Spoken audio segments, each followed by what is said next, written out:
प्रजासत्ताक दिनानिमित्त वह्या, पुस्तके, पेन व खाऊचे वाटप. दीपक रेटकर यांचा स्तुत्य उपक्रम.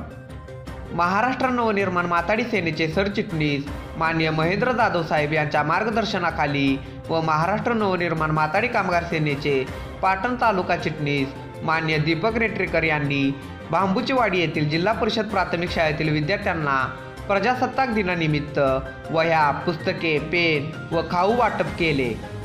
यावेळी शाळेचे शिक्षक सचिन चव्हाण, मनसे माथाडी कामगार पाटण तालुका चिटणीस दीपक रेटकर बरोबर वसंत मराठे, महेश रेटकर, अजय कदम, गणेश कदम, चंद्रकांत कदम, तात्या कदम, अनिल कदम, निवास शिंदे, प्रवीण मराठे, अरुण दुधडे यांच्यासह या गावातील ग्रामस्थ उपस्थित होते.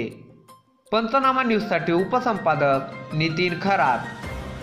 आपल्या लोकप्रिय पंचनामा न्यूज चॅनेलला सबस्क्राईब करा, लाईक करा आणि शेअर करा.